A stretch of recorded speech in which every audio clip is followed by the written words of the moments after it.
नमस्कार दोस्तों।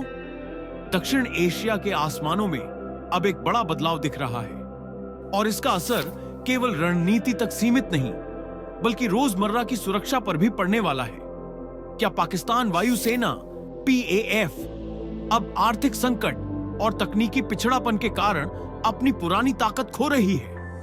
आइए समझते हैं पूरा मामला।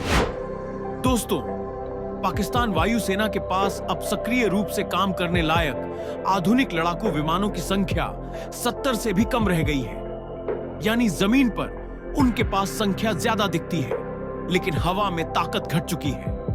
कुल मिलाकर पाकिस्तान के पास करीब 879 विमान हैं, पर इनमें से लगभग आधे मिराज और F7 जैसे पुराने प्लेटफॉर्म हैं जिनकी लड़ाकू उपयोगिता आज के समय में बेहद सीमित है। JF-17 थंडर पाकिस्तान की रीढ़ है, करीब 149 यूनिट, लेकिन इसका ब्लॉक 3 वेरिएंट जिसमें AESA रडार और PL-15 मिसाइल है, धीमी रफ्तार से बन रहा है क्योंकि बजट की कमी लगातार इसे रोक रही है। F-16S और J-10C जैसी फ्लीट मौजूद है, लेकिन उनकी संख्या इतनी कम है कि वे कोई निर्णायक फर्क नहीं डाल पा रही हैं। अब बात करते हैं भारत की। भारतीय वायुसेना यानी IAF के पास 1700 से अधिक विमान हैं, 260 है Su-30 MKI, 36 रफाल और अब तेजी से बन रहे स्वदेशी तेजस Mk-1A, जो आत्मनिर्भर भारत की दिशा में एक मजबूत कदम है। IAF के पास सिर्फ संख्या नहीं बल्कि नेटवर्क केंद्रित ताकत है।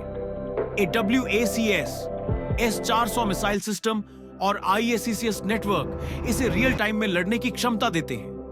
यानी भारत के पास अब डिजिटल आसमान है जहां हर स्क्वाड्रन, हर बेस, हर सेंसर एक दूसरे से जुड़ा हुआ है।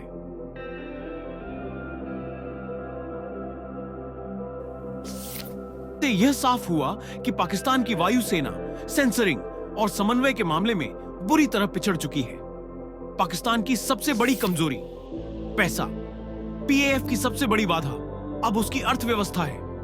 कर्ज, विदेशी क्रेडिट की कमी, सप्लाई चेन की समस्याएं और बाढ़ जैसी आपदाओं ने उसके संसाधनों को और खा लिया है। आज PAF की सर्विसिबिलिटी दर केवल 40 से 50% मानी जाती है, यानी आधे से ज्यादा विमान किसी भी समय उड़ान भरने की स्थिति में नहीं है। वहीं भारत की रणनीति साफ है, सीधे टकराव की जगह शांत काल में ही वायु प्रभुत्व बनाए रखना।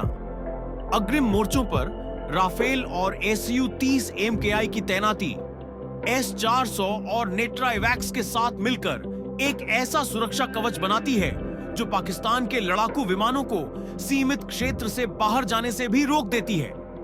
दक्षिण एशिया के आसमानों का संतुलन अब भारत के पक्ष में झुक चुका है। पाकिस्तान को अपनी वायुसेना को दोबारा खड़ा करने के लिए कम से कम $15 बिलियन की जरूरत होगी, जो आने वाले दशक में लगभग असंभव है। यानी यह सिर्फ सैन्य नहीं बल्कि रणनीतिक बढ़त है जो आने वाले सालों तक भारत के हाथ में रहेगी।